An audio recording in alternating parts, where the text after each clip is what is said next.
Hey people, Cursed Curator here with another episode of our lovely podcast.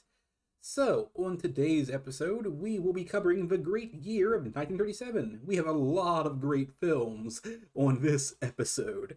One in particular, we all should know, considering we all probably grew up on Disney, at least for Gen Z people like myself. It is Snow White and Seven Dwarfs.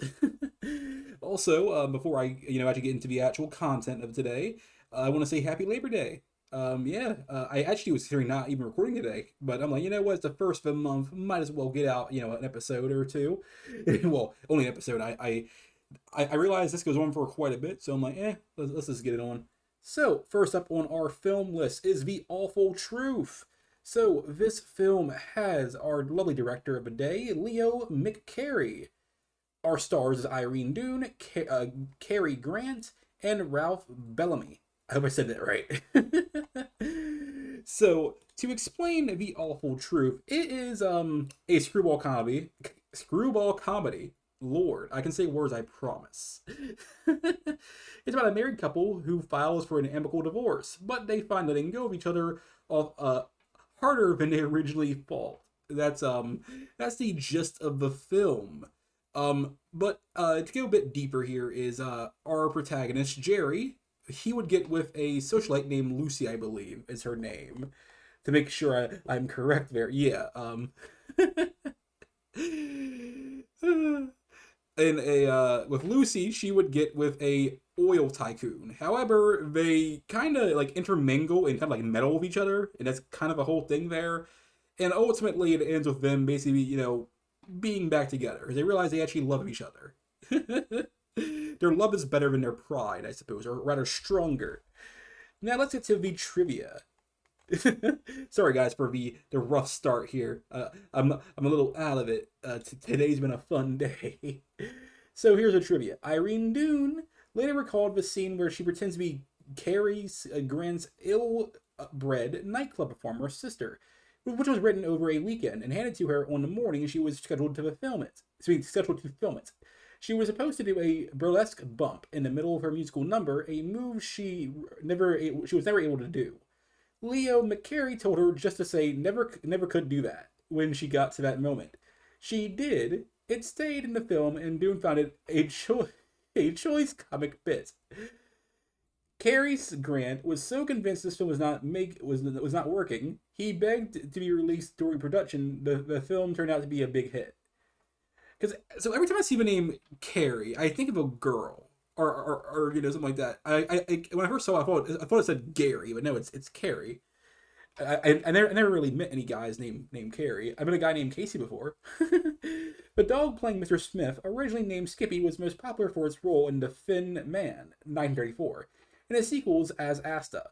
On those movie sets, he was notorious for trying to bite the actors. Even in this film, there's a scene where Cary Grant is trying to play with the dog, and it all very obviously snaps and growls at him. Cary Grant quickly became an accomplished improvisational I can word this, I swear. Improvisational actor during the shoot. He ad-libbed with such speed and composure that his co-stars often broke character. Some words are a challenge. Okay, on to our... Oh, wait, hold on. I actually did give my score for this film. So I thought the film was, it's not generic, because I've not seen many films try and do what this film has done. Of course, it's a comedy, first and foremost, which is great. I love me a good old comedy, but it's great to see the story actually intermingle with, the whole comedy genre, that we're seeing that these two people actually do love each other, despite the fact they're so damn, prideful. And it's pretty intriguing watching them, trying to mess up each other's relationships or trying to form. I actually do feel bad for the two people, that they were messing around with during that whole damn thing, but just how it is sometimes. So, the film will be getting a solid 6 from me. This film is a 6. I would bump it up to a 7, but I feel like 6 is a nice middle point, kinda. Well, it's not middle, it's like above the middle. So to our next film, Captain's Courageous. I love this film because, one, it tackles a spoiled brat. It's about this, how do I say this? It's a spoiled brat who falls overboard from a steamship in the 1920s. He gets picked up by a New England fishing boat where he's made to earn his keep by joining the crew in their work. I believe the person who saves him basically becomes like more like a father figure to him. Was I believe it was Spencer Tracy. He is a actor we do not see too much of, I believe, but he played a character named Manuel, and effectively what happens here is that they bond together a lot, and eventually our protagonist Harvey, which is his name, played by Freddie Bartholomew, I cannot pronounce that name ever. He learns to become more disciplined. He becomes quite more humble. He has humility to him, and he's also very respectful as underneath Manuel's mentorship. Eventually, to not really spoil things change, and eventually, that's just how it is. The film ends on a good note for our protagonist. That's what I'll say. That is the film in a nutshell. I thought the film was really good. It's not often we see a film where a young child will change so drastically, at least during this time frame. At least in modern films, we will see a lot of character growth for a child character. But in this era, we see more it's centered around adults. Adults are our main center point. And that's just how it was for Hollywood. Because a lot of kids were shafted, they were taken advantage of. There's a reason why our boy Chaplin went through so much effort to make a whole law just to protect kids, which I think is so important in Hollywood even today. But this film, let's get to its trivia. There is a nifty amount of trivia for this film. At least I remember correctly here. Let me go down here. One second, lovely people. Okay, so for our first piece of trivia. Years later, Spencer Tracy admitted he never felt he was believable as a Portuguese fisherman. I mean, the film it wasn't bad in that regard. Like, I didn't really notice it wasn't like he was playing, so he's a Caucasian man. It's not like he was playing as an African American, an African American or a Chinese person. No, he's playing as someone from the same groupage, but obviously there's differences in culture and such. I understand as to why he would say that to a degree. Harvey was 15 in the novel, but was changed to 10 in order to accommodate Freddie Bartholomew. I hope I can never pronounce that damn name right. The last part. Freddie said this was his favorite film. Filming lasted about a year, and the cast were like a family to him. Freddie said when filming ended, they all started crying. Aww. According to a news item in Motion Pictures Daily, on November 18th, 1938, federal judge Harry Holzer awarded a $30,000 judgment against MGM to Mrs. Helen Gommensen, the widow of Kristen Gommensen, a seaman who was swept overboard in the Pacific Ocean during shooting. The suit was based on the contention that the ship was unsafe and unseaworthy. Okay, so to give this film a proper score, I'm gonna give it an 8. I was actually very surprised about how enjoyable the film actually was. I'll be honest, I didn't expect much going into this. Because, I've seen plenty of films now that have, it's based on a novel or a play. Not all of them are bangers. Some are kind of trash, and some are mid. I didn't have high expectations, basically. And this film blew them away. It's not in 10 territory. I feel like there's some areas where, could have been better, but overall, it was a good and enjoyable experience. So, let us go to the next film of the day. We have A Day at the Races. But this is a Marx Brothers film, so it's going to be good in the comedy department. So it is about a veterinarian who is posing as a doctor who teams up with a singer and his friends as they struggle to save an upstate New York sanitarium with the help of a misfit racehorse. Yes, that is the film in a nutshell. So, how do I explain this a bit further? So, while it says a sanitarium, I believe it's more of a spa going on here, under foreclosure. Harpo and Chico, they more or less start betting on a racehorse, and it's a lot of their standard routines going on here, which is not a bad thing. Their standard routines are freaking great. There's not really much I can really say about this film. Like, the story is really secondary for these guys. It's all about the comedy, at least in my opinion, when it comes to Marx Brothers, which is not a bad thing at all. Do I think all their films are great? No, I feel like if they lean a bit more, I always felt if they leaned more on the story, they could have been truly great. But sometimes comedy, especially for comedians, it takes precedence over, well, the story, which is understandable. The same way I expect an action film to take way more to the action than the actual story. The reason why I love the Fast and Furious films, by the way, is that their story sometimes doesn't make any fucking sense, depending on the fucking, the film and the series. And other times it's like, oh wow, this is great. Sorry about that. I had to take a quick little water break. But let's go ahead and hop into the trivia. With a running time of 1 hour and 50 minutes, this is the longest of the Marx Brothers theatrical films. Yes, it was. Oh boy. This is the only film of the Marx Brothers to receive an Oscar nomination in a competitive category, being nominated for the Dave Gold's dance direction. Groucho Marx would go on to win an honorary Oscar in 1974.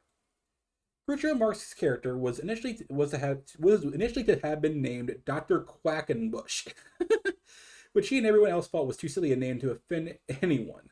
However, MGM's legal department discovered at least a dozen legitimate U.S. doctors named Quackenbush. So for legal reasons, the name was changed to Hackenbush. Although initially dismayed by the name change, Groucho would later come to like it. He cited Dr. Hackenbush as his favorite character from his films, and even occasionally signed letters to friends using that name. Okay, it's cool to see a character, or rather a person grow to actually like a name change, and for a character they actually originally wanted to have something else. It's pretty cool. MGM executive Irving Thalberg died within 2 weeks of the start of the filming of this film. He was instrumental in bringing the Marx Brothers back to greatness with A Night at the Opera 1935, and was the brothers' main supporter at MGM. Groucho Marx claimed that he lost interest in films after Thalberg's death. It might be interesting to actually go over this fellow, Mr. Thalberg, one day. I might have to do that. It could be interesting. I'm gonna note that down. But for this film's rating, honestly, a 7. I know I've been quite generous in this episode, in the past episode as well. Well, I don't know if I was that generous or not last time. I honestly can't remember. It was freaking 3 weeks ago, really, four free weeks ago, something like that. But yeah, it's a 7 easily. Let's go to our next lovely film. This film is Dead End. If I remember correctly, this is a gangster film, which I love, by the way. Yeah, so to describe the story here, the lives of a young man, a young woman, a notorious gangster, and a group of street kids converge one day in a volatile New York City slum. Okay, cool. So this was set in New York. So I was actually mixing this film out with another film where it's set in Chicago, and we'll go over that later. So, how do I describe this lovely film? So Humphrey Bogart, he is the gangster, Babyface Martin, I believe. To make sure I'm correct on that before I. Okay, cool. I was correct. He's basically going back to his old neighborhood. That's the whole thing here, and he basically discovers that it's not how it was. It's now all corrupt and it's not very welcoming. And there's a group of street kids. I believe they're called the Dead End Kids. I think it's the actual name of their little group, and they are doing a bunch of mischief, which basically alludes to them turning to crime, something like that. It really dives into the whole poverty thing going on around this time.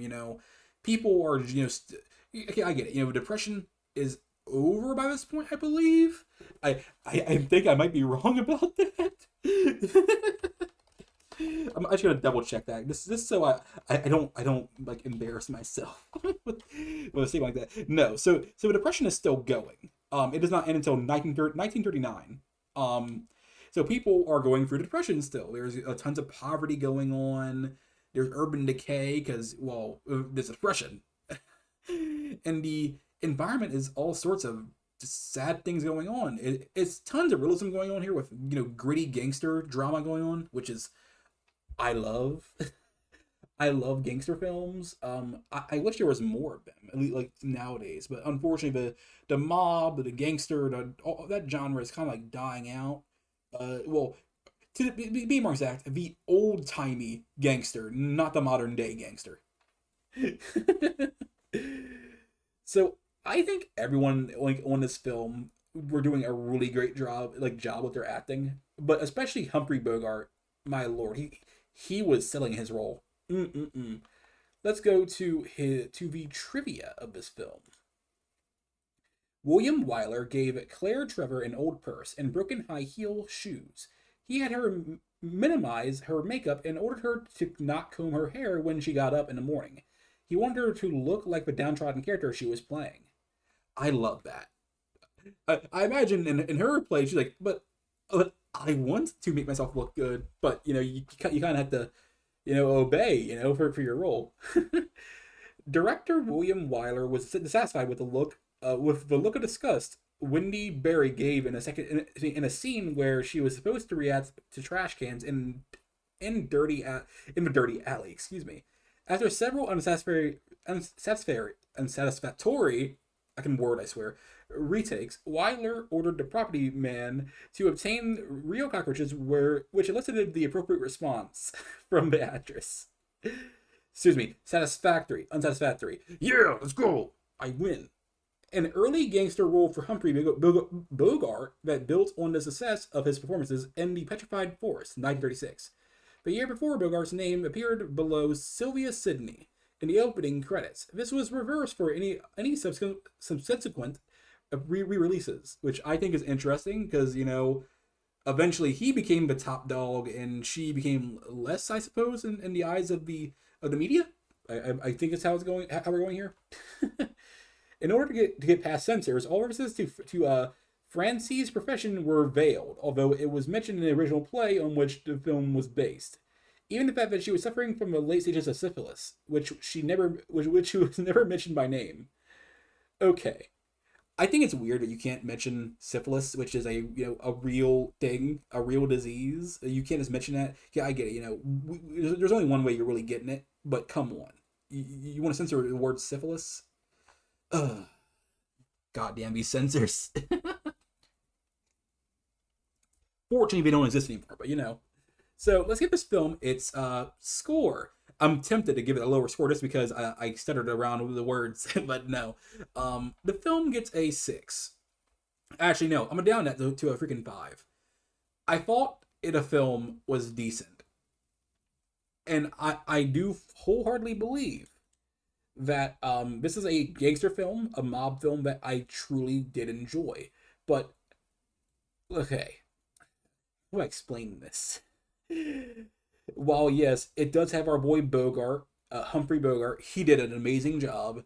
I don't really care for the rest of the cast. Sure, Wendy Berry did a good job, but the other people weren't doing as well. That's how I'm really gonna say it. Um, yeah, a freaking 5, maybe a 6 if I ever decide to change my mind. So let's go to our next film. Fire Over England. This is a great film, by the way. It is a British historical drama. That's effectively what this film is.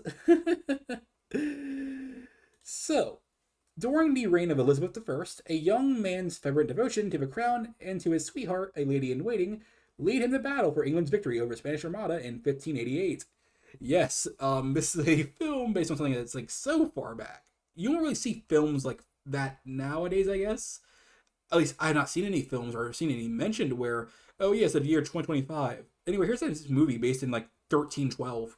I don't know what the hell was going on in 1312, but you know what I mean. Effectively, our lovely protagonist, Lawrence Olivier, who plays Michael, effectively infiltrates the Spanish court while spying for the Queen Elizabeth, who I believe was Flora Robinson? Or excuse me, Robson. I didn't say it right. It's tons of themes going on here. There's patriotism, romance, loyalty, and there's the whole conflict with the Spanish Armada. I think they did a really really cool job here, especially considering the it really sets the stage for the patriotism that we'll be seeing throughout films going forward. Because there'll be a lot of films with like tons of patriotism going on as like a center theme. Because the war is about to happen. So let us go forward into the trivia land. Vivian Leigh and Sir Lawrence Olivier credited this movie as being the inspiration for their falling in love, although both were married to other people. They became known as the lovers on set. It's kind of messed up that they already had like partners when they fell in love. Flora Robson reprised her role as Queen Elizabeth I in The Seahawk, 1940, which also depicted the Spanish Armada. That's interesting. It makes me wonder how many films have the Spanish Armada, like, it was something like so big in history at one point. This is the first of three films that paired Lawrence Olivier and Vivian Leigh. The other two are 21 Days Together, 1940, and That Hamilton Woman, 1941. So pretty much in rather relative same-ish years, at least there's a gap between this film and those films. It's 1937, and those happened in the 40s. And let's give it one more trivia piece. In this movie, Vivian Leigh plays Cynthia, a servant of Queen Elizabeth, Dame Flora Robinson, and Kaiser and Cleopatra. 1945, Robinson plays Latatita, a servant of Queen Cleopatra, who's also played by Leigh. Oh my lord, that's a name I cannot even hope to pronounce. Okay, let's go to. Oh wait, I almost forgot to give out the score. So I enjoyed this film. This film is going to be getting a easy 8. So to explain like my score reasoning for this film is that I truly dig this time period because I truly believe that there's not many like pieces of history, or rather what's the word, film or media that really dives into this particular era too much. This particular time date. And that's just how it is sometimes. I believe the 1600s is like kind of that one era, like not era, but like year, like that we're not really seeing. We're at our years. We're not really seeing too much based around it. I mean, there's tons of things going on. Maybe it's just like I've not opened up my mind to more experiences involving this stuff. It might just be me, but that's okay. Let's go to our next film. Our next film is The Good Earth. Now, this is a lovely film because it is another film where we'll see a bunch of white people act as Asians, which has happened a lot more times than I thought it would happen during this series. Unlike all the others, this film is actually like praised for the acting. So I mean that's good. So to give the film its description, although married, Chinese farmers Wang and Olan initially experienced success. Their lives were complicated by declining fortunes and lean times, as well as the arrival of the beautiful young Lotus. So to describe this a little bit, this is based off a novel, if I remember correctly. And our main leading man is Paul Muni. So the Munmeister. It also has Louise Rayner and Walter Connolly. So these are some real big names popping off. They had multiple directors for this film though. Sidney Franklin, Victor Fleming, and Gustav Machty. I always said that right. So more or less, our protagonist, Wang Lung, he starts to become better in life, and he does betray his wife by taking a concubine. Basically, the film itself shows themes of hardship and endurance, and of course, moral choices, because this is set in China, or to be exact, Angarian China. So it's a lot of things going on here. It's really interesting to see China depicted in this way, especially considering the actors, as I said before, are Caucasian. They're white, so I'm not a Chinese person, so I cannot say how authentic it is. I don't have the the mindset that they would have from experience and all that other stuff. But the film has been praised for the acting, so that's good. But that doesn't really translate to the actual culture and stuff. So let's go to the trivia. Special effects experts were unable to produce an authentic looking locust plague. Just as they were about to abandon the scene, they received word that a real locust plague was taking place several states away. The camera crew was rushed to the scene to capture it on film. That is some dumb luck. According to Peter Hayes' 1991 book, MGM, When the Lion Roars, when MGM studio boss Louis B. Mayer learned of production chief Irving Thalberg's desire to film Pearl S. Buck's novel about Chinese peasants, he told him the public won't buy pictures about American farmers, and you want to give them Chinese farmers? that's a that's an interesting point. Opposed by Mayor, Falberg had to appeal to Nicholas Schicknick, the chief executive of MGM's parent, Lowell Theaters Inc., and president of MGM, to make the film. Permission was given, but Felberg was never allowed to see the film completed. That is sad. Very sad. Okay, hearing about this guy again, I actually do want to make a legend lens on him, but our next legend lens actually will not be tackling a actor or director. It'll be going towards someone else completely different. Because of course, it's not just about actors or directors. It's anyone who I deem noteworthy. But more on that like in another video. I don't want to take up too much time for from this. Because of conditions in China at the time, due to the general political instability and wars throughout the country, i.e. the nationalist government was fighting off a Japanese invasion while at the same time battling the communist Chinese rebels, and powerful local warlords precluded the shooting location there. The location footage there. MGM turned a 500-acre farm in Chatsworth, California, into Chinese farmland and shot location footage there. Which, I mean, is perfectly fair, because, let's be real, if they did this in China, most of the crew would probably die. Because the Sino-Japanese War was in progress, the Chinese government threatened to not approve the film if any Japanese actors were cast in any role. Which is, I think, sucks for creativity, because but at the same time, it makes sense. I've always been of the belief where if you're making a film based on a certain group of people, the people that that you're targeting should be the actors. But at the same time, I also get it's hard to come across a Chinese person during this time period of America, I suppose. Considering, I believe, wasn't not too long, it was quite a bit before that. We had the Chinese Exclusion Act, where we basically banned any Chinese person from coming in, basically. So I imagine it was quite hard. Although I don't know when the actual act ended. That's a whole other thing. So to give this film a score, I will give it a 6. Just because, okay, I get it. It's a film where, again, the actors are not the targeted race of a film, but I enjoyed it for what it was. The film was good. It was decent. Although, I never really cared about films involving infidelity like that. Yeah, I get it. It's not technically infidelity because, a concubine is viewed as what's the word? It is a valid partner. It's seen valid by society, at least around that time frame. I don't know about now in China. Do people have concubines in China still? Okay, I'm gonna get canceled at one of these damn days. So let's get to the next film before I get canceled.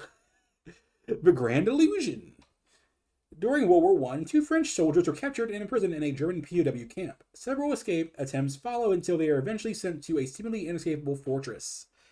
Ooh boy. So this is a French anti-war classic film, basically. This is a classic, at least all things I've seen. So the POW camp, the one I believe they're it's shown in the film is ran by what's his name? Commandant von Raffenstein, who is played by Erich von Stroheim, who is a character we have seen a lot of in our series thus far. To describe here this is a film that really tackles class, honor, and, well, what's the word? Fraternity across all sides. It's not just our French fellows here. It's everyone involved, which I think is cool. And of course, it involves alliances, shifting here and there, and of course, romance. I don't know how I feel about the romance portion of this film. I just don't think it needed romance, but I suppose it added some depth to the film, which is always good. Let's go to the trivia. Oh, yeah, I should probably mention who is our actors here. Jean Gabin, Detta Parlot, Pierre Fresnay, and it was directed by Jean Renier, who I believe we've seen a few times already. I believe so. So, let's go down to the trivia. Oh boy. Joseph Goebbels made sure that the film's print was one of the first things seized by the Germans when they occupied France. He referred to Jean Renier as a cinematic public enemy number 1. For many years, it was assumed that the film had been destroyed in an Allied air raid in 1942. However, a German film archivist named Frank Hansel, then a Nazi officer in Paris, actually had smuggled it back to Berlin. Then, when the Russians entered Berlin in 1945, the film found its way into an archive in Moscow. When Renner came to restore his film in the 1960s, he knew nothing of Hansel's acquisitions and was working from an old muddy print. Purely by coincidence, at the same time, the Russian archives swapped some material with an archive in Tulsel, which is also in France, by the way. Included in that exchange was the original negative print. However, because so many prints of a film existed at the time, it would be another 30 years before anyone realized that the version of in Tulsa was actually the original negative. That is a lot of things just for one piece of trivia, and it's such a cool bit of trivia that this random Nazi just smuggled this awesome film. That's pretty cool. So let me go over here. The little girl who played Lot never saw the film, having died of the flu 7 weeks before the film was released. Oh, that's pretty sad. The uniform worn by Jean Gabin was actually owned and worn by Jean Renier, who served in the Air Force during World War One.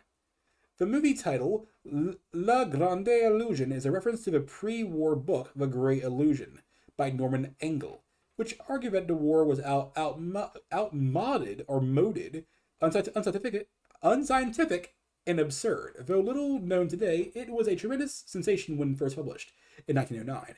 It was often cited as evidence that a long European war could not happen. Renier aptly picks the title for his own work, knowing that his audience would recognize the reference.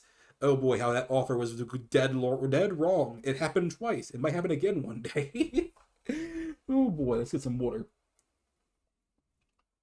So what will I give this film for a score? I think this film deserves a 9. Yeah. A 9 is perfectly valid. This film is really good. I don't really care too much for war films like that, like I used to when I was younger. So it depends on the war film. I will enjoy me some Saving Private Ryan any day of the week, or The Bridge, which is another great film. Give me one moment to check on our time here, lovely folk. Okay, so now that time has been checked, we can hop on to our next film. Let's go. The Hurricane. So this is a interesting film.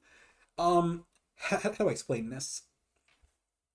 A Polynesian sailor unjustly imprisoned after defending himself against a colonial bully is relentlessly persecuted by his island's marionette French governor. That is basically the summary of the film, in a nutshell. It's kind of sad just to see this guy who's struggling to get back to his girl. He basically keeps repeatedly failing, and his wife, who was played by Dorothy Lamour, I believe, is basically like waiting for him the whole time. And it ends with a hurricane that basically destroys the island, effectively. This film, of course, explores the topics of injustice, colonial rigidity, and nature going crazy, bro.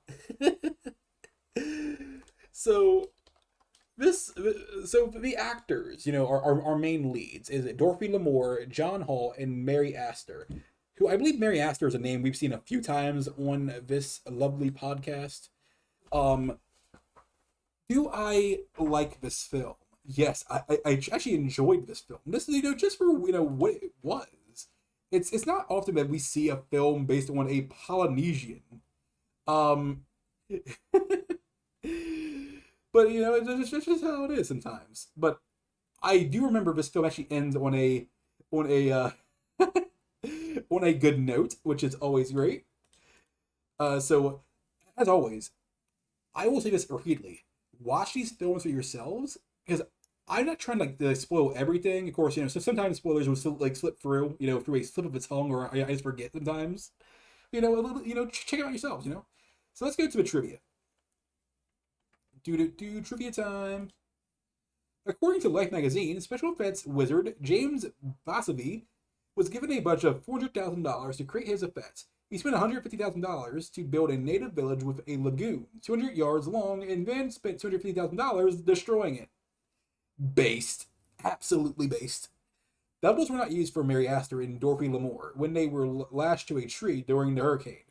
In their autobiography, Astor said that the sand and water was whipping their face sometimes had left pinpricks of blood on their cheeks.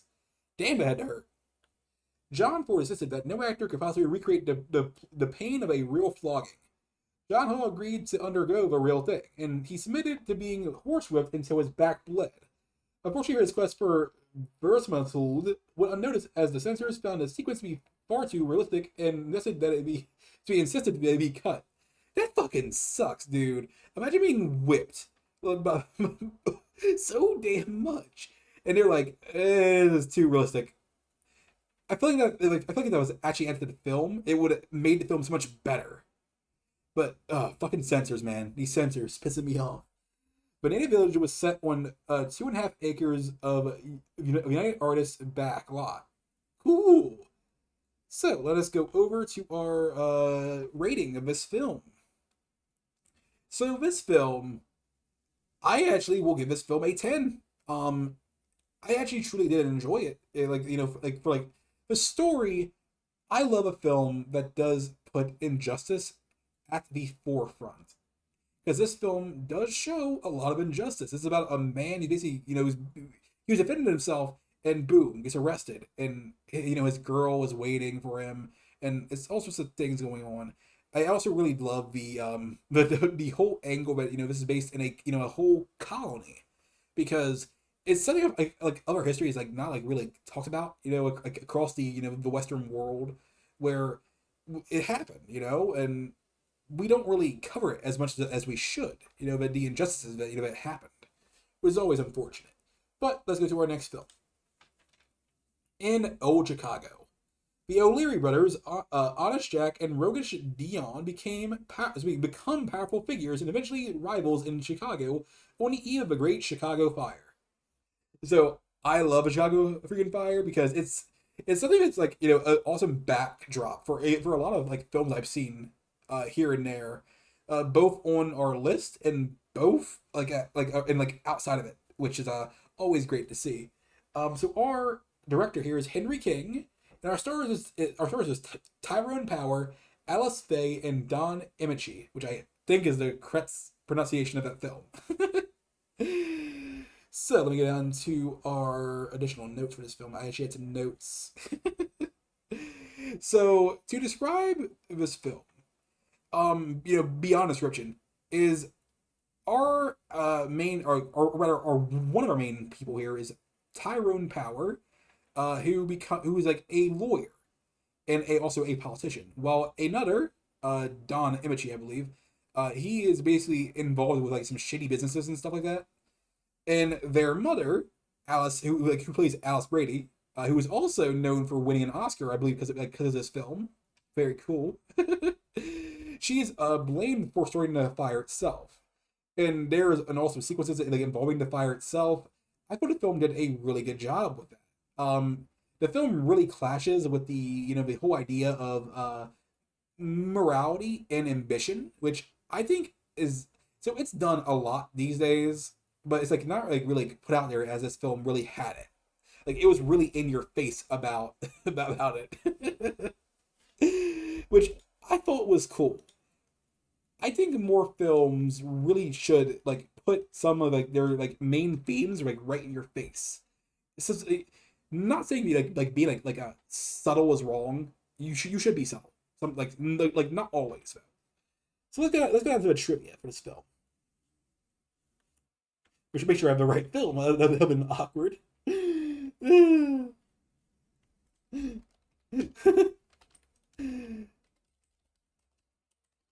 Okay, the 20 minute climatic fire sequence cost $150,000 to stage and burned for 3 days on the Fox backlot.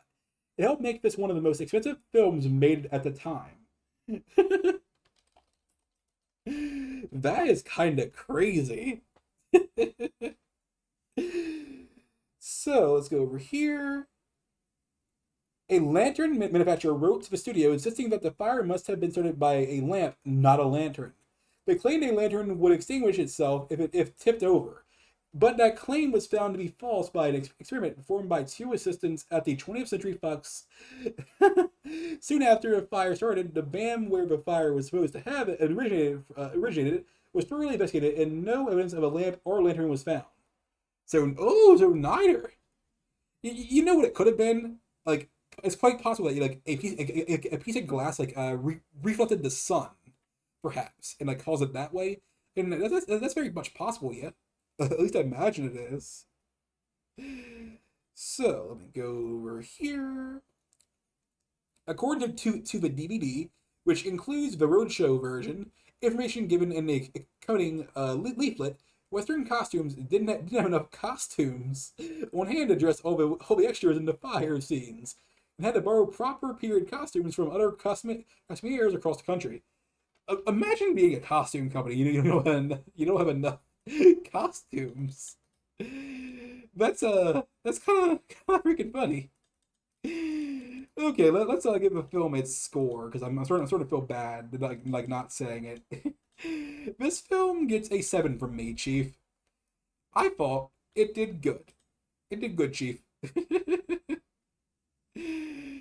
uh, okay, so let me go over here. Make sure we got this right. Otherwise, I'd feel bad as always. Okay, make sure this is correct. There we go. Okay, so our next film is The Life of Emile Zola. This is an interesting film because it is a biopic of the famous French muckraking writer and his involvement in fighting the injustice of the Dreyfus Affair. So that is as a phrase. Oh boy. So go over here. My apologies, peeps. Sometimes let's make sure I actually have the right info. Okay. So Emile.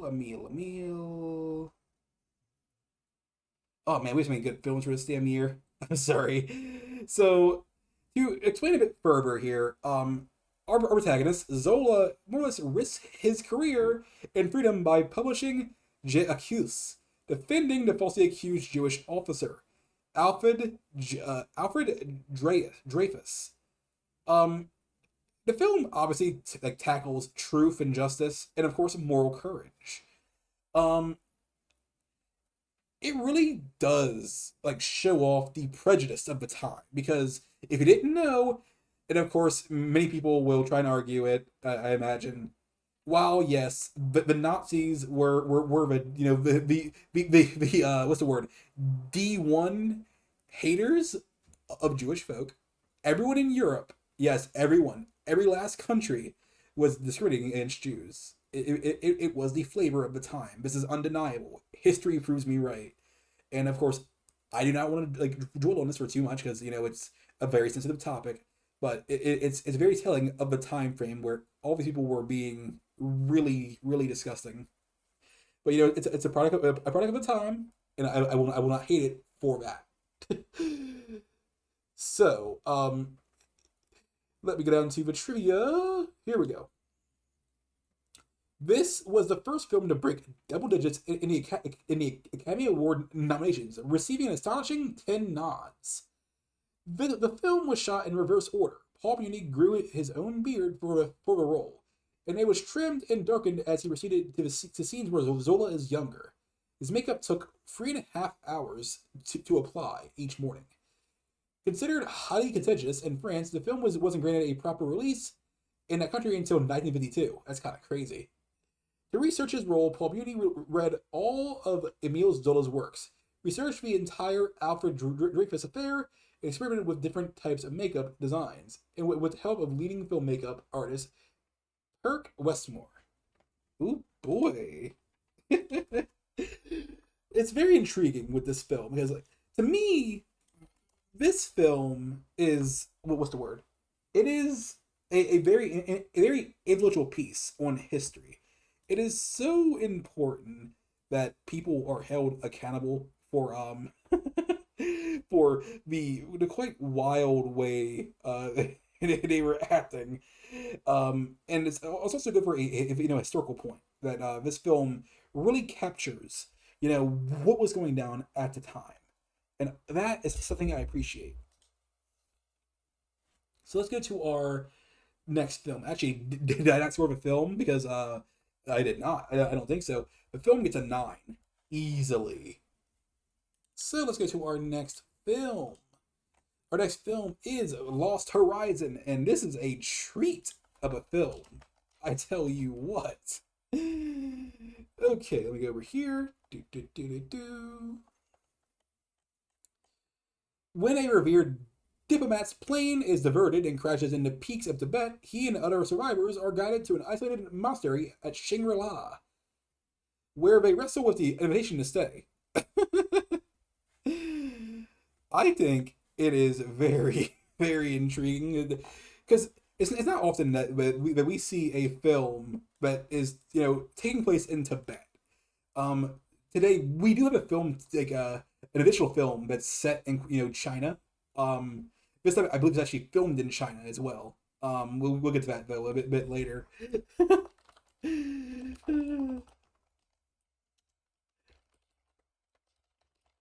Okay, sorry about that. I was making sure I actually had the correct notes here because sometimes things happen.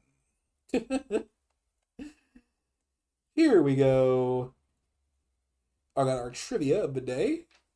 The year after this film was released, the owner of a prosperous theater chain hired an architect who designed a mansion that was inspired by Shangri-La Emissary in this film, located in Denver, Colorado, which still exists today. Decades ago, when the film was shortened for viewing on television, some 25 minutes of footage was deleted, reducing the film to 107 minutes. In the years following, UCLA tried to reshoot the film using a complete 123 soundtrack. Most of the missing film was badly degraded and useless, so restorers uses stills to fill in the missing minutes. Later, 1 minute of the missing footage was found and restored, resulting in some 24 minutes of stills supported by the soundtrack. The 1 minute restored footage depicts Conway meeting with High Lama. Woo! Sandra and Lovelet do not appear in James Hilton's novel. They were added to screenplay for romantic interest and comic relief, which I think was a very good addition, by the way. Oh boy. So let's go and give a film its score. Sorry, I kind of want to slow down a bit on the trivia. I think 2 per film now because it's we are getting kind of deep into the actual time for the video, and we are currently 47 minutes in. Apologies for moving my my mic stand. I didn't move it real fast. Okay, so the film will be getting a 7 from me, just to say that. So let me go over here. Also, a quick heads up about today's Sci-Fis, because due to how the awards were, the actual award for films in 1937 was actually the 10th Academy Award, which was actually done in 1938. So yeah. So let me go here to our next film, Make Way for Tomorrow. Now I have a lot to say about this film. A lot. An elderly couple are forced to live hundreds of miles apart when they lose their house, and none of their 5 children will take both parents in. So this is a film that I think really hits to the modern people, honestly. To explain, we see 2 elderly folk who, of course, they had 5 kids, and they took care of them. And of course, people can argue that it is not your responsibility to take care of your parents, which is fair. At the same time, if you're going to take in one of them, why not take in both? Because you are intentionally separating a couple who have been together for all this time, and they're both old. They're going to die eventually. And it's really sad to see in this film where they are inevitably separated, because that's kind of how it goes with this kind of film. It's really sad. And I believe this film was actually nicknamed for a bit one of the saddest films of all time, which, I mean, fair. We do have some stars here. Victor Moore, Bula Bondi and Faye Banter. This film was filmed by Leo McCary, who I believe we already talked about before on this episode, but might be wrong. Might be misremembering. But yeah, this film is an honest to god tearjerker. It's all over the place, man. With that stuff, it's really sad. So let's go with the trivia. When Leo McCary received his 1938 Best Director Oscar for The Awful Truth, he reportedly said that he got it for the wrong film, a clear reference to his fondness for this film, which is fair. No, don't get me wrong. The Awful Truth is a really good film. It's really good, but at the same time, this film just is in a league of its own. It really tackles a thing that I've talked about this a few times on some other things I've done for this series, but a film that can stay true no matter how much time has progressed. It can be 100 years or 200 years. If the film can still hit to a modern audience, then that film is eternal. This is what I would call an eternal film, because it's not something that they'll ever be fixed. That offspring want to not take care of their children, or rather, offspring did not want to take care of their parents. It's something that this won't change. Let's go to a bit more the trivia. Orson Welles was quoted as saying that the film would make a stone cry. John Ford, Frank Capra, and Jane Renoir were big admirers of this film, and that's where we'll end the trivia for there. This is another film that I will give a 10, because I love films that can honestly make itself eternal. That is something that's so important, at least to me. To our next film, which I didn't really care for this film too much. It's called Marked Woman. To basically describe this film, a crusading district attorney persuades a clip joint hostess to testify against her mobster boss after her innocent sister is accidentally murdered during one of his unsavory parties. So this is another mobster-esque film, which is fine. This is of course a Warner Brothers. It's one of their films, and for me, their films are either really banging or mid. There's not that many really bad ones. Also, of course, we have our boy Humphrey Bogart once more. He is clearly a figure who is of great renown. we will be seeing him, I believe, quite a number of times. So look forward to that. So how else do I really explain this film? So the film really tackles into women inside these industries where they're being taken advantage of. I suppose you would call them vices? Yeah, vice industries, where they're being exploited and, they're showing off resilience. It's really a critique on society of that time, and of course now too. This is another film where you could argue it's eternal. Despite it's being different in many aspects, there are still aspects here that can still really hit to a modern viewer. I think that Bette Davis did a really good job. That's for damn sure. Bette Davis did a really good job. We actually had quite a number of lovely ladies in this film. Bette Davis, of course, Humphrey Bogart, and Lola Lane. Whenever I hear about that, think about Lois Lane, kinda. But did I hear a bell? It's the Goonometer. I think one of the best looking ladies in this film was Mayo Methot. She is a lovely actress who she was really in that much more stuff after this, unfortunately. But she looks lovely. She gets a 6 on the Goonometer. If I remember correctly, I actually didn't do a Goonometer last time, so this makes up for it, I suppose. Let's go down to the trivia.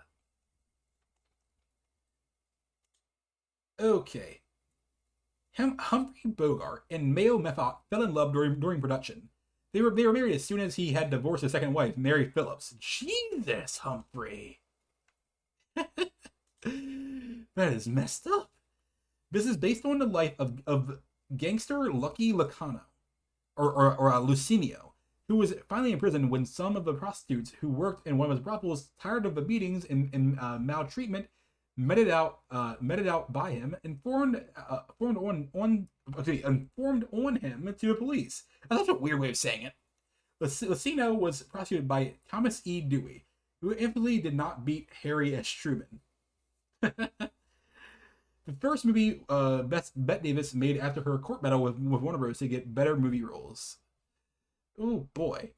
Okay, so this film, despite me not liking it too much, this film will be like getting a solid 5. It gets a 5, because for this list of films, I don't believe there's really any that I actually hated really. So let's go to our next film of the day. An aging... hold on, I'd actually say the damn title of the film. Look at me rushing ahead. Maytime. An aging opera singer looks back on her long life, including her relationships with her vocal teacher and a student.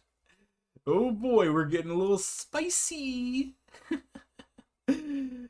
So, the film, I believe, begins with her being, elderly. And we are seeing another film where we're seeing a person, from back, in the future, looking back. This is not the first time we've seen this, which is, always cool to see this type of damn thing.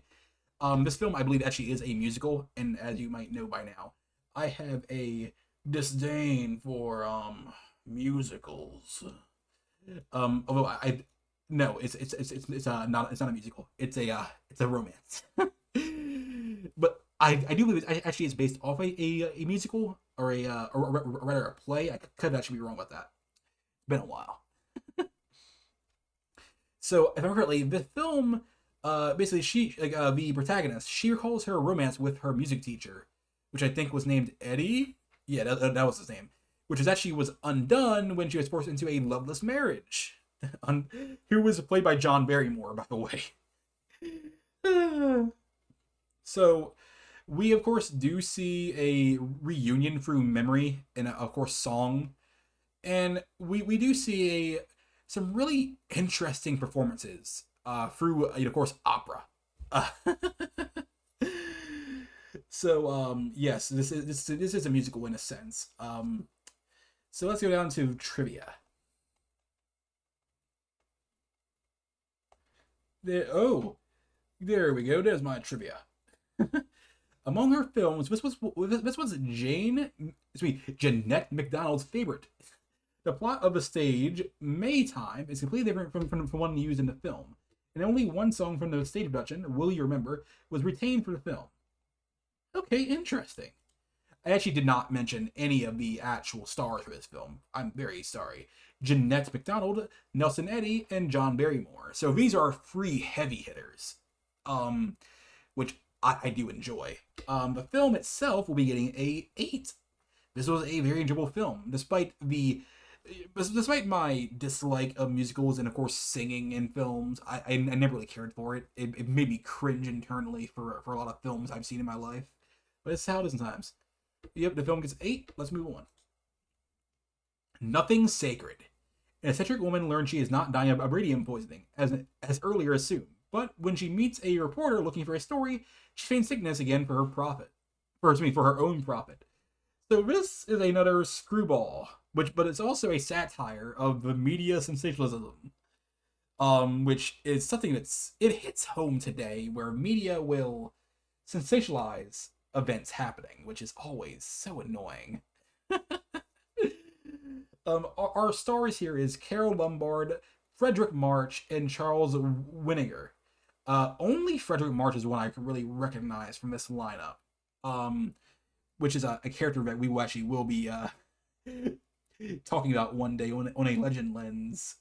But the reporter Wally Cook, who also is, by the way, played by Frederick March, turns her into a celebrity, effectively.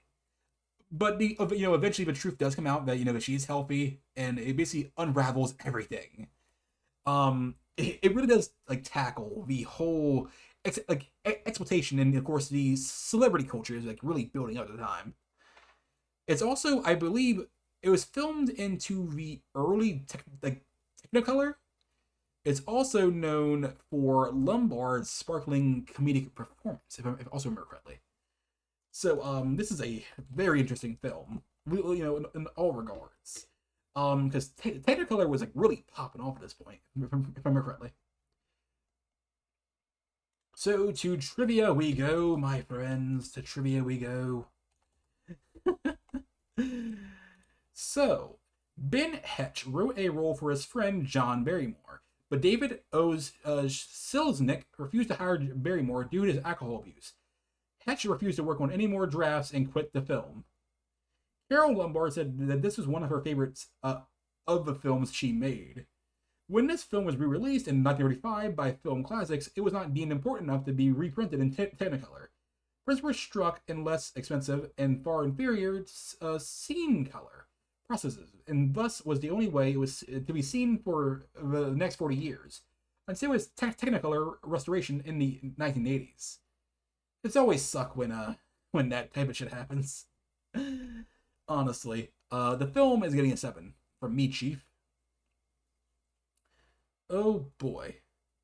So let's go to our next film. 100 Men and a Girl. I promise it's not as creepy as you might think. The daughter of a struggling musician forms a symphony orchestra made up of his unemployed friends, and through persistence, charm, and a few misunderstandings, is able to get Leopold Stolskisi to lead them in a concert that leads to a radio contract. And our lovely stars is Deanna Durbin, Adolph Menjo, and Alice Brady. I do recognize Brady. That is one name I actually recognize. But, oh wait, did I hear the bell again? It's time for the Goonometer. I really need this. I really need to retire that one of these days. I'm not doing it though. Deanna Durbin, baddie. Look her up. I'm not editing the video. She actually died pretty recently, 2013. So she lived a very long life. Look at her go. That's good for her. Let's go down to our trivia. So, Winston Churchill's favorite film, which he screened for himself to celebrate victories in World War II. The 100 Men of the title were actually the Philadelphia Orchestra, the only Best Picture Oscar nominee that year to not have any acting nominations. Interesting. Okay, this film, honestly, this is another film where I actually will hand it a 7, because I actually don't dislike this year at all. This is a really good year for film, in my opinion, at least. So the next film is a name where I will butcher. I apologize to any person that's French. I promise. Pepe Le Moko. This is a how do I say this? A film that is very sad, very very sad. It's basically about a wanted gangster who is both a king and a prisoner of the Casbah. He is protected from arrest by his friends, but is torn by his desire for freedom. A visiting Parisian beauty may determine his fate. This film is, man, it really is a realist masterpiece, in all things considered. I believe it's set in Algiers. The police cannot touch him, and he's actually loved by the local people, but he of course is restless in confinement, and it really does suck that his fate it does not end his way. That's just how it is. It does dive in a topic which I will not talk about, but it's very heavy. So be warned. So our stars is of Jean Gabin, Gabriel, and Saturn Fabre. So Jean Gabin is a name we've seen already in this episode. For another film, it's always interesting. So let me on to trivia, and we are going to the next film after that one, of course, after a score, obviously. When Walter Wagner produced Algiers in 1938, the American remake, he tried to have all copies of this movie destroyed. Fortunately, he was not able to do so. Yeah, that's so bullshit. Why would you do that? According to a BBC documentary, it served as an inspiration for Graham Greene's acclaimed novel, The Third Man. The attention to detail regarding North African life is exceptional. While Pepe bemoans his fate, Ines is seen cooking. The vessel she uses is a traditional coscassiere, which is common throughout northern Africa. Also noted the cat sitting nearby, both a pet and necessity in the Kasaba, as mice and rats are abundant. Excuse me. So this film, a 9. Easy 9. I really do enjoy the romance going on, the messages of freedom, the exile, the idea that this is a person that, like, for all things considered, his life is decent. It's good. He is loved by the people, and he will not be killed. But due to his want for freedom and, of course, love, he basically throws it all away just to try and get those things. But things happen, man. So to our next film. By the way, again, that film gets a 9. Just in case I forgot. The Prisoner of Zenda. This is like one of the best films for this year, easily. I really enjoyed this film. An Englishman on a Rotarian holiday must impersonate the king when the rightful monarch, a distant cousin, is drugged and kidnapped. Yeah, there's a lot going on there. So yes, they're cousins, and the whole thing here is to big stop a whole coup from going down. He of course falls in love with a princess who I believe is played by Madine Carroll. So sorry if I said that wrong. But of course, there's tons of swords fights, there's intrigue, and there's of course sacrifice. There's a lot of interesting things in this film. Of course, we have our stars: Ronald Colman, Madeline Carroll. Okay, I said it right that time, and C. Aubrey Smith. So, also, our directors. Very important to mention these guys too. Directors John Cromwell and W.S. Van Dyke. That's a name we've seen a number of times on this series. I like how I keep saying that. That's something I will say a lot because there are just names we'll see a lot of as time goes on. So, to our trivia. Here's our trivia. Douglas Fairbanks Jr. initially wanted the double role for himself and actually tested for it. He was devastated when it was awarded to Ronald Colman instead. Instead, he was offered the part of Rupert of Hensu, and according to David O. Selznick, nobody else stood a chance. His father, Douglas Fairbanks Sr., convinced his son that it was a blessing in disguise, as it was the best part in the piece, and advised him on billing and costume. That's pretty cool. Of course, he did not get the role that he wanted, but he did really get a top tier role. Faye Ray screen tested for the role of Princess Flavia. Color footage of this. Apparently, Douglas Fairbanks Jr.'s home movies survives in the Motion Picture Academy's archive. Interesting. Okay, to the score of this film. This film gets a 10. It's literally one of the best films on the list. Of course, mind you, I've handed out 10s already, and for this, and I want to start becoming more stingy with the 10s. But this film really does deserve it. It's good, really good. I do recommend it. One day I actually should make a whole video based around what films I really think you guys should watch, and I'll call it Cypher's top 10s or the Cursed Curator's top 10s. That could be neat. So let's go to our next set of film. We have Shall We Dance? This is a really good film. I like how you say. So, a ballet dancer and a showgirl fake a marriage for publicity purposes, then fall in love. That is literally the entire film. If I don't really have to say anything else. That's literally the whole film. But effectively, a bunch of misunderstandings turn into gossip, and it forces these two people to into comedic situations until their fake romance becomes real. That's the whole thing. And I think it was really cool. I really loved the acting in this. It was really interesting. But our lovely actors of today, the dynamic duo, Fred Astaire and Ginger Rogers. Oh, and of course, Edward Everett Horton. And we have the director, Mark Sendrich. So this is actually, I believe, one of the last times we'll be seeing Fred and Ginger together. I might be wrong about that, but I do know that their duo does end eventually. So let's go on to our trivia.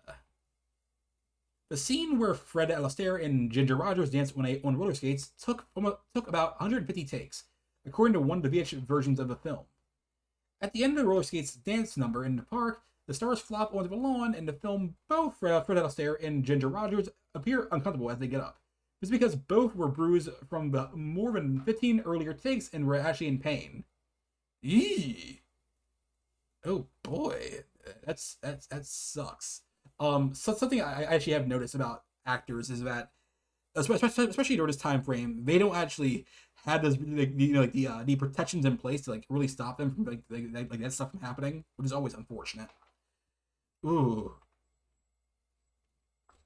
But let's go to the score. This film, honestly, it's really so. As much as I praised it, I will give this film a 6. It is not a freaking 5. It is a 6, and I would err on the giving it a 7, but no. Let's go to our next film. This is a film I talked about at the very start of this whole video, where I said we've all seen it. We've all seen it, or some version of this film. Snow White and the Seven Dwarfs. I honestly could skip this because we all seen it before, but I'm going to talk about it anyway because I have to. So this film is considered the first full-length cell animated feature in film history. This is actually not correct though. So it's a major debate on what actually is the of course the first full-on animated film. That's but there are some similar films that can really have that title. For example, there is The Adventures of Prince Ahmed as an example. It is one of the early surviving animated features, if I remember correctly. But there's also a number of lost media. Now, you could argue it for Snow White, but I don't think so. Of course, what matters most is, so yes, you can actually be the truth first, which I think Ahmed could be that. But at the same time, Ahmed does not have the same impact as Snow White. While yes, Ahmed and a number of other films could basically own the title, Snow White, of course, is a legendary film. It shook the entire industry. For better or worse, depending on your opinion on Snow White, I suppose. So let's give us the description here. Exiled into a dangerous forest by her wicked stepmother, a princess is rescued by 7 dwarf miners who make her a part of their household. That is the film in a nutshell. Of course, there's a lot more going on there, but there is a lot to talk about. Oh boy. So, something I will say immediately about this film, and I actually do not like this when it happens. The actors who were voicing these characters, no one, not a single person got credited. That is so messed up, Disney. So very messed up. So our stars is Adriana Kozlati, Harry Stockwell, and Lucille Laverne. The directors is William Cottrell, David Hand, and Wilfred Jackson. Let's go to the trivia for this lovely film. Okay.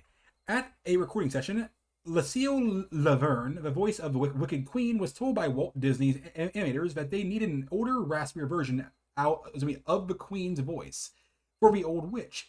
Laverne stepped out of the recording booth, returned a few minutes later, and gave a perfect old hag's voice. The stunned animators, when asked how she did it, she replied, "Oh, I just took my teeth out." Based gummies. Oh wait, should be saying that. Walt Disney wanted to keep Snow White's voice as a special one-time sound, and held Adriana Kozlati to a very strict contract. Except for a tiny bit in The Wizard of Oz in 1939, she never had a real singing part in a movie again. Though she was a classically trained singer. That sucks. It actually sucks. But at the same time, I imagine she was paid quite well. At least I'd hope she was. So, let's give one more. Walt Disney Studios in Burbank, California, was built with the profits from Snow White and the Seven Dwarfs. I like that.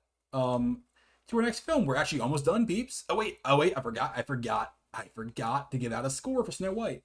Well, it's Snow White. It's legendary. I'd be kind of remiss to not give it a high score. It gets a 9. So I kind of really didn't care for Disney films like that when I was a child. I actually really prefer Beauty and the Beast over Snow White. That film will probably be getting a 10 just because I'm biased on it. But I think most Disney films, the OGs were all pretty good. So to our next film, Song at Midnight. This is an actual Chinese film. It is also the first Chinese horror film, if I remember correctly. Could be wrong. Could be wrong. Oh, it says it right here. China's first horror film. This is loosely based on the Phantom of the Opera. A disfigured musical genius roams a traditional Chinese opera house, punishing those who offend him.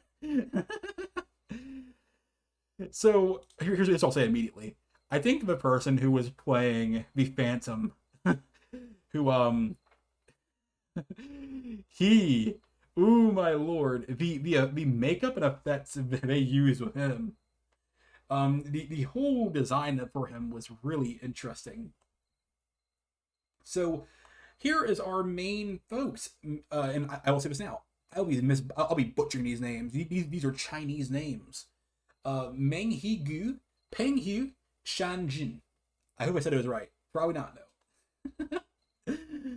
So let's dig a little bit deeper in this lovely film. So so our disfigured fella who is hiding in the theater, he actually has a young protege.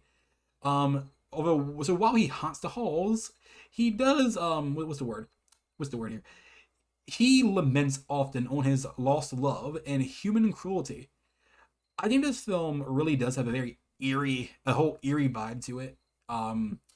It does have the themes of beauty and sacrifice, and it really does tackle the whole oppression that folks that are that are disfigured or just not handsome or pretty, under the stage light.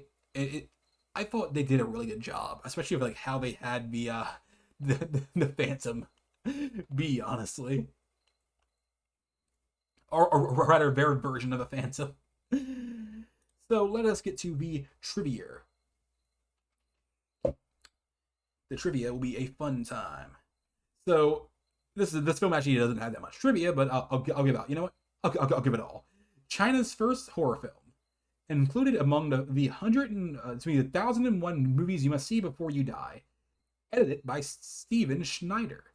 The musical soundtrack is filled with Western classics from Mozart to Muskuskei Night on Bold Mountain. Even the clarinet opening of Gershwin's Rhapsody in Blue. However, one classical piece is played by a character when Sun Zhaoxi is serenading Lev D plays Brahms waltz in a flat major on the guitar. This film, this brought a pure historical sentiment, because it's based off the Phantom of the Opera, and not only that, it's one of China's from its time frame surviving films, which is so important in history, especially for Chinese history. The film gets an easy 8. This for the historical. This is for the historical aspect, obviously. So let's go to our next film, Stage Door. Yeah, we're almost done, people. Just 5 more films after this one. A chronicle of the ambitions, dreams, and disappointments of aspiring actresses who all live in the same boarding house. I can word, I swear. Okay, so our leading ladies is Katharine Hepburn. Oh, we love her. Ginger Rogers and Adolphe Menjou, who we have already talked about before in this episode. So we have 3 back-to-back bangers. So, I'm very excited to do a legend lens on Ginger Rogers and Katharine Hepburn. Also, our boy Adolf is actually a man, by the way. I knew that, I promise. This is I'll say this now. This is a great film. So it's a dramedy. It's not that often we see one of these, I suppose. At least thus far. I don't recall that many dramedies. So Hepburn is playing a rich girl who's also turning into a serious actress. Roger is a wisecracker, and The story, more or less, how do I say this? It has a rather fragile actress pass away, and it does show the rather harsh side of showbiz, which I believe is so important because not everyone is cut out for the showbiz. Obviously, not everyone is cut out for YouTube. Not everyone is cut out for Hollywood. It's just reality. Obviously, yeah, you will not get where you want to go, and sometimes you will be so swallowed out, like swallowed up and like spat out, and some people can't handle it, and that is just the sad reality. The film gets a 6. The film is great, but when I compare it towards all the other films, it kind of falls short, which is not an insult, obviously. I'm actually almost, you know what, I'll say it, 7. I take back the prior score. This film gets a 7 because I feel like I was being a little too harsh. All right, did I even give the trivia for this film? I don't think I did. No, I didn't. Let's give it trivia. The screenplay was considerably altered from the hit stage play. Director Gregory LaCavla was particularly gifted working with actresses. For 2 weeks prior to filming, he had his cast improvise in the boarding house. It says they actually were rooming together, and had a script girl take down all their interchanges. Most of the dialogue heard in the boarding house is extra I cannot pronounce that word. Sorry. Ad-libs by the actresses. The name of the residence is the Forgotten Club. Is the Footlights Club. I cannot word today, I suppose. The first shot of the interior is a foot plus lights, a pair of feet, and a dustpan of light bulbs. So yeah, this film, I heard his score was like a 7. So let's go to our next film, A Star Is Born. This is a good film, very good. Young Esther Victoria Blodgett comes to Hollywood with dreams of stardom and achieves them with only the help of alcoholic leading man Norman Maine, whose best days are behind him. Our stars is Jeanette Gaynor, Frederick March, and Adolph Manju, who we've seen like 3 times now. How it is sometimes, how it is. Okay, so let's get on to trivia. This is the first all-color film nominated for an Academy Award for Best Picture. This is widely considered to be the first Technicolor film that was a bona fide critical and box office success. Until A Star Is Born and Nothing Sacred, 1937, color films had been garish or oversaturated, and as many critics complained, headache-inducing. Producer David L. Selznick insisted on muted, realistic color, and it was the success of these 2 films that paved the way for his Technicolor masterpiece, Gone with the Wind, 1939. Very excited for that one, by the way. Okay, the score for this film. What? So, by the way, I do apologize for kind of like rushing through this now. I'm like, we're almost done, and my voice is like really getting tired now. I feel get all raspy. I'll give this film a 7. Yeah, another 7, but I think it's really cool seeing the world back then. This film like really shows off all the colors and stuff. Yeah, of course, it's all muted, but it's not bad. It's really cool seeing this stuff. All right, Stella Dallas, a working class woman, is willing to do whatever it takes to give her daughter a socially promising future. Which this is another film where it is eternal. It is a film where we will constantly see something that can still ring true to real life, which I think, or rather, to modern day. Our leading folks here is Barbara Stanwyck, John Boyles, and Anne Shirley. We get down to our lovely trivia. The movie was so popular that it became a radio serial on the 25th of October, 1937, dramatizing the later lives of the characters in the movie. The serial lasted for 18 years. Oh my lord, that is actually kind of crazy. I wonder if it actually was archived. I actually really hope so, because it's so interesting just to hear about that type of stuff. Like how many other films have done that, honestly? Samuel Goldwyn would have preferred Ruth Ruth Chatterton for the title role, but she turned it down, having just played a less than perfect wife in Dodwer 1936, which is a film actually we actually did go over. This film, it is eternal. I'm giving it an 8. I did enjoy the film. I thought the actors, they all did really good jobs, especially John Boyles. Woo, he did good. Next up, They Won't Forget. Why did I say it like that? So, it is a politically ambitious, hold on, let me re-say that. A politically ambitious district attorney, unscrupulous tabloid journalist, and a regional prejudice combine to charge a teacher with the murder of his student. This film tackled a really heavy topic, but I think it did a really good job. So, he is accused of murdering a girl. And the trial is a complete circus, because that's just how it is. And the film does tackle anti-Semitism, unfortunately, as things, it does sometimes. And it is known for its stark realism and, of course, social commentary.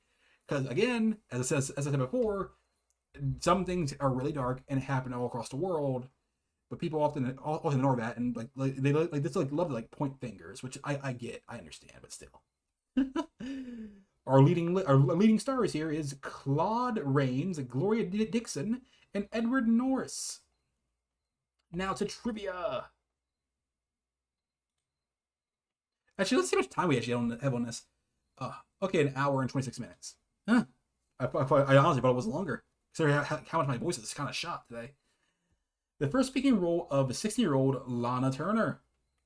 Director Fritz Lang was initially offered the project, but passed on it, not wanting to be a typecast as an expert on lynching. Understandable.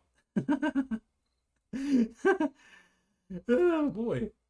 Lana Turner got the role in February 1997, when she had been in Hollywood for only 1 month. She was discovered while lunching, and was offered a screen test for a role. Okay, honestly. This film, I think this film gets a 6. I do love that it tackles a real life, thing. But at the same time, I honestly did not care for all the acting going on. I don't hate the film. I don't hate it. It's a good film. But it's not a film that I will honestly try and revisit. That's what I will say outright, basically. So, let's go to our next lovely film. Topper. It is another screwball. A fun-loving couple finds that they died and are now ghosts. Decide to shake up the stuffy lifestyle of a friend of theirs.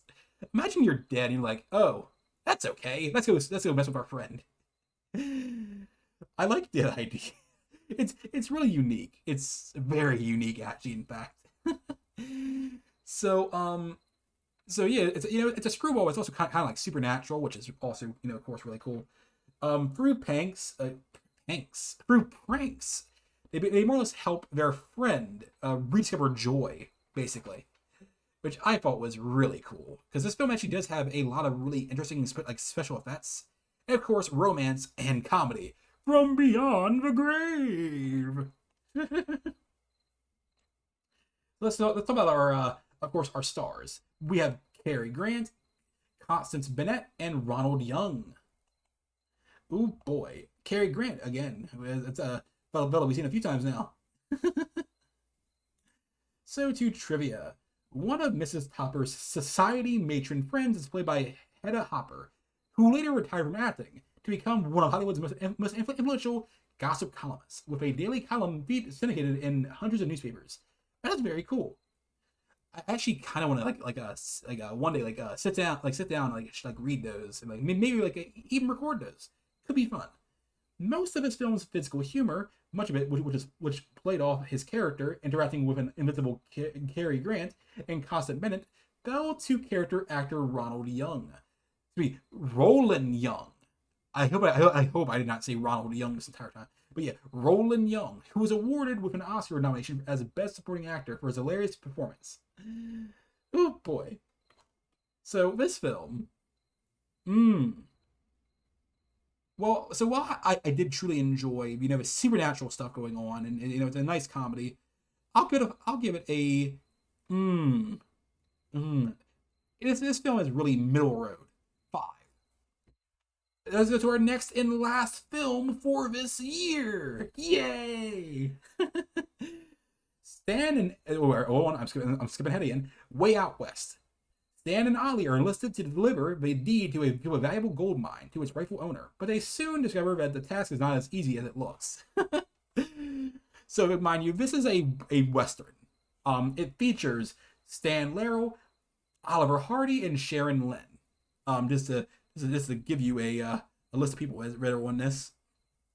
So, this is really a bumbling adventure. It's that's how I'll say it. They'll sing a few times. There's a number of dancing numbers here, and it really depends on like what you want in this film. This film, is a musical, it's a comedy, it has buddy humor and all like all that other stuff. It's a good film for all that. If you like that stuff, then this film is right up your alley. So let's get to trivia. Although credited as a Stan Laurel production, Stan really didn't produce the picture. It was a gesture from Hal Roach. After one of our squabbles, producer is one of the few things Stan didn't do on a picture. He wrote, directed, and supervised and edited, all without credit. Aww. In a tribute to Claudette Colbert, and It Happened One Night, 1934, Stan Laurel flags down a couch by baring his leg. Alright, that is all of our films for this year. But oh wait, I forgot the score! This film gets a easy 7. It's a good film. It actually has everything I do really enjoy in these kind of films. But now we're on to the most important part of the movie portion. Like of course we're done, but we're not really done. So we have a number of awards for this this year. So I will tackle all of them. For outstanding production, the original winner was The Life of Emile Zola, which I agree with this one, so I will not change it. Best directing, which is from Leo McCarey on The Awful Truth. I actually really enjoyed The Grand Illusion of the director Jean Renoir did a really good job with that film. So, Best Actor with Spencer Tracy in the Captain Courageous as Manuel Fidelo. I actually do agree with this one. I think he did a really good job. So, despite the fact that he said that he didn't really think he played a very good Portuguese fisherman, I think he did a really good job. Best Actress went to Louise Rayner for the Good Earth as Olan. Now, do I agree with this one entirely? I think she did. She did a really good job, but I actually would hand it to Irene Dunne in The Awful Truth. I think she did a really good job. Best actor in a supporting role went to Joseph Schlickelkraut in The Life of Emile Zola as Alfred Dreyfus. I also agree with this one. I will not change it. They did really good. Best actress in a supporting role, Alice Brady in Old Chicago as Molly O'Leary. Again, so I recall everything she had to do with this film. I honestly think she did a really good job. I won't change it because she had to more or less act downtrodden, in her everyday life and not brush her hair, not do makeup, not do any of that. And I think that's really dedicated to the craft, which I really do enjoy. So let's go down to Best Writing. I think I'll hand it over to Snow White and the Seven Dwarfs, honestly. Best Writing for a Screenplay. I actually agree with the actual original choice, The Life of Emile Zola. Best Short, which I will not be going over because we did not talk about any of the actual short stuff. So that will all be skipped. Best music. Ooh, that is a hard choice. We have a lot of good choices. Honestly. Maytime. I think Maytime did a really good job. The original choice was 100 Men and a Girl, which is also a very valid choice. Also, an old Chicago was also another really good choice for that one. Best music. Ooh. So it's not actually a film I don't believe we actually seen. We actually didn't see today. Yeah, a from Walakiki Wedding. We did not see this film today, unfortunately. Was not on the list, but I think I have to really think on this one because we actually do have a number of good songs. Honestly, for this, I might just hand it over to what was the damn song? I cannot remember the damn name, but it was in the Grand Illusion. That was good. But to best sound, the original is the Hurricane. Eh, yeah, yeah. Also, best art direction, which was a Lost Horizon, I will also hand to the Hurricane. I think they did an amazing job with the Hurricane. Oh, best cinematography. There we go. I can word. So a good Earth. What was the original choice? I think Dead End was actually the better one of the two. That must be me. Best film editing. The Lost Horizon actually won that one. But I think The Awful Truth. Nah, nah. Captain Courageous. Yes, yes. Best dance direction. That's a good question. I suppose A Day at the Races. Yeah, yeah. That was pretty good. Best assistant director. And the original choice was in Old Chicago. And I want to hand it over to A Star is Born. The original choice was Eric G. Stacy, which I think did do a really good job. I do apologize for not like mentioning each of the person's names because I'm reading off this damn list. I'm like, it's such a weird list that was compiled so weirdly. But that is the end of the movie portion of this video, and now we'll quickly head over to film just so I can go rest my voice. So we did not actually have that many songs for this lovely year, which is fine. Again, this is mostly the jazz domination, but I enjoyed the songs, but they all weren't. It was like I don't know. I didn't like them all, but I did like Good Night, My Love, which was by Ella Fitzgerald, and I also really did enjoy September in the Rain by was it Guy Lombardo? There we go. Sorry, I never remember his damn name. But yeah, that is generally, not generally. That's basically the end of 1937. I will one day, as always, return to this year in my flashback or like rewind series, which has not happened just yet, but we'll get there. Yeah, but this is a really fucking good year. This is a solid year, very solid. I'm looking forward to the next year. I heard 38 is not the best year, but hey, we'll see, we'll see. I do know for a fact it has damn Robin Hood in it, so can't be that damn bad. But anyway, guys, I hope you guys enjoyed this. Please like and subscribe for more, and see ya.